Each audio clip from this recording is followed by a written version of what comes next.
क्या आप मिर्दे के मरीज़ हैं? यानी मिर्दे के अंदर कभी दर्द होता है, पेट के अंदर अफारा होता है, कभी आपको कब्ज़ हो जाती है और कभी आपको मोशन लग जाते हैं।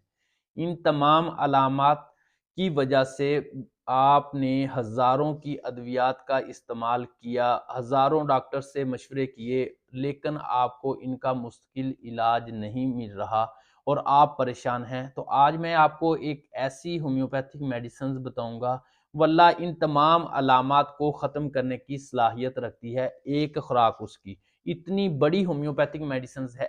इस होम्योपैथिक मेडिसिन्स के इस्तेमाल के बाद आप हज़ारों की अद्वियात और डॉक्टर के मशवरों से बच सकते हैं। बिस्मिल्लाहिर्रहमानिर्रहीम अस्सलाम वालेकुम। मैं हूँ जी आपका दोस्त डॉक्टर रहमान मुर्तज़ा।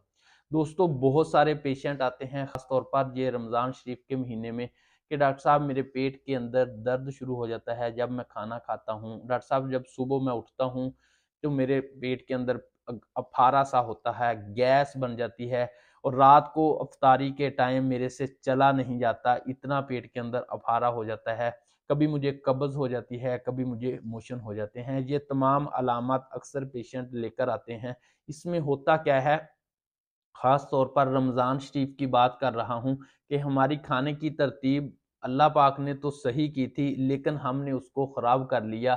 ऐसे कि हमने पहले तो सहरी के अंदर खाने को बेतरतीब करके खाया कि पराठा भी खाया, चाय भी साथ पी, दही भी साथ खाया, अचार का भी इस्तेमाल किया, यानी कि जितनी भी चीज़ें दस्तरख़्वान के ऊपर आ गई, हमने नहीं सोचा कि इस चीज़ को इस चीज़ के साथ लेना चाहिए या नहीं लेना चाहिए।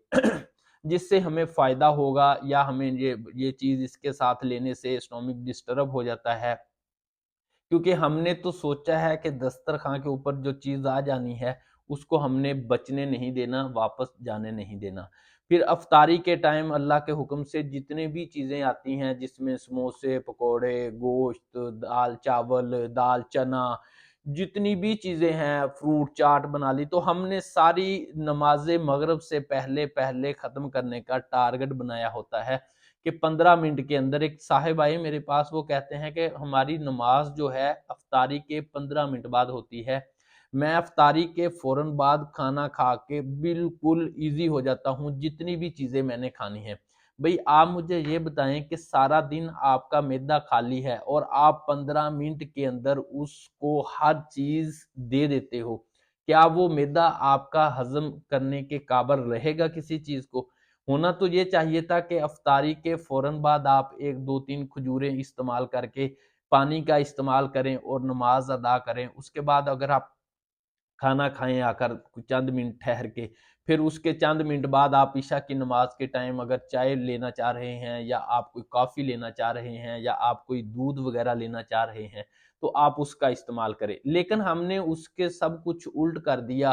फिर हमने ये कहा कि जी अब मेरे पेट के अंदर अफ़ारा गैस बहुत ज़्यादा है, मुझे कब्ज़ बहुत ज़्यादा हो गई है, अब मेरे कंधों के अंदर खंचावट बहुत ज़्यादा है, मेरी टाँगों के अंदर इरिटेशन, पेन बहुत ज़्यादा है, मेरे से चला भी नहीं जाता, मैं नमाज़ भी नहीं पढ़ सकता।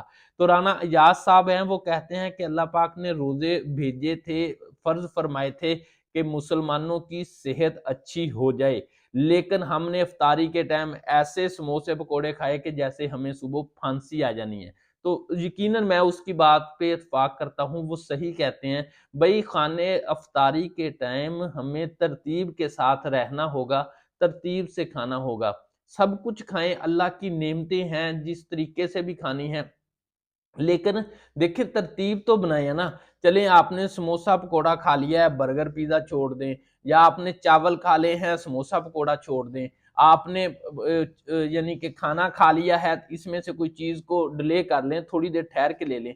15-20 मिनट के अंदर अल्हम्दुलिल्लाह हमने उस दस्तरख़्वान के ऊपर जितनी भी चीज़ें आई होती हैं, उनको समेटना होता है, ये हमारा टारगेट होता है। तो लिहाज़ा फ़र्स्ट ऑफ ऑल तो हमें अपनी सेहत के साथ मुख़लिस होना चाहिए। हमें ये सोचना चाहिए तो किन चीज़ों की इन चीज़ों को हम एक-दूसरे के साथ मिलाकर इस्तेमाल कर सकते हैं। किन चीज़ों को हमने थोड़ा फ़र्क देके, टाइम देके इस्तेमाल करना है, पहली बात। अब बात करते हैं वो कौन-सी होम्योपैथिक मेडिसिन्स हैं जो आपको हज़ारों, लाखों की अद्वियात से बचा सकती हैं। देखिए, जब आपको यही मसले, तकलीफ़ें ज़्यादा रहेंगी तो आप अपनी सेहत के ऊपर लाखों रुपए लगा लोगे लेकिन आप ठीक नहीं होगे। लेकिन ये जो होम्योपैथिक मेडिसिन्स है, इतनी मज़बूत है इन अलामत के ऊपर। मैं ऐसे पेशेंट जो मुझे आकर ये कहते हैं कि मेरे पेट के अंदर अफारा-सा बना रहता है, मुझे कभी कब्ज़ हो जाती है, कभी मोशन, ख़ास तौर पर रमज़ान शरीफ की बात कर रहा हूँ। हमारे पास तो अलामत के मुताबिक बहुत सारी अद्वियात होती हैं, जो हम पेशेंट की अलामत के ऊपर लिखते हैं। लेकिन अक्सर मोस्टली क्योंकि इसमें कभी पेशेंट चावल खा रहा है, कभी पेशेंट समोसा, पकौड़ा खा रहा है, ऊपर से खाना खाई जा रहा है, कभी गोश्त खाई जा रहा है। तो क्योंकि मैं नक्स व मिका जो होम्योपैथिक मेडिसिन्स है, वो कहता हूँ कि ये अय्याश लोगों की मेडिसिन्स हैं। तो हम अय्याशी करते हैं रमज़ान शरीफ के अंदर, तो मैं इसको इस वजह से भी रमज़ान शरीफ में अपने पेशेंट के ऊपर अक्सर अलामत के ऊपर मेरे हाथों बहुत अच्छा काम करती है।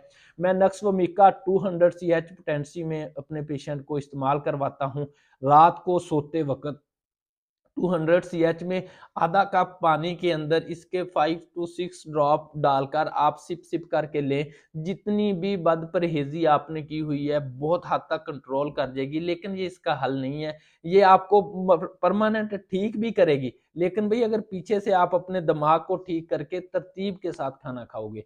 लिहाज़ा आप अपनी सेहत के साथ मुख़लस हो जाएँ, वरना एक दिन आने वाला है कि आपके सामने सब कुछ पड़ा होगा। मुझे शुगर है, मुझे मिर्दे का कैंसर है, मुझे आंतों का कैंसर है, मुझे बवासीर है, मुझे ये मसला है, मैं ये चीज़ नहीं खा सकता। फिर आपने पानी पीने के काबिल भी नहीं होगे। अगर आपने अपनी सेहत के साथ मुख़लस ना हुए तो एक दिन ये भी आने वाला है। लिहाज़ा भई अपने गिरेबान में झाँको और सोच लो, अगर आपने तमाम बीमारियों को भगाना है तो ये रमज़ानुल मुबारक के महीने के वसीला जलीला से बीमारियाँ ख़त्म हो सकती हैं। लेकिन हम तो भई उल्ट करके अपना मैदा खराब कर रहे हैं, अपना मसल्स को वीक कर रहे हैं, तो उसमें हमारी बेतरतीबी है। रमज़ानुल शरीफ में रोज़ा रखने से हज़ारों बीमारियाँ जो हैं आपकी ऑटोमैटिकली खुद ख़त्म हो जाती हैं, अगर हम थोड़ा-सा सिर्फ़ खाने-पीने की तरतीब दे लें।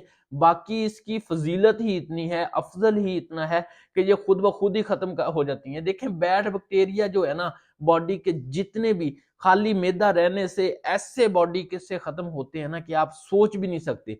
तो इससे बड़ा कौन सा एंटीबायोटिक आपको मिलेगा से बेहतर।